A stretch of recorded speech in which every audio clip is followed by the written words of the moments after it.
Berikut ini adalah detik-detik saat tenda resepsi pernikahan yang berada di kawasan Sudiang, Kecamatan Giringkanaya, Makassar. Diterjang hujan disertai angin kencang. Para tamu yang berada di dalam terlihat panik dan berusaha menghindari tenda yang nyaris roboh akibat terjangan angin.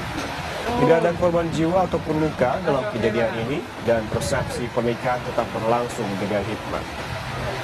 Hujan deras disertai angin kencang telah terjadi beberapa hari belakangan yang melanda sejumlah daerah di Sulawesi Selatan.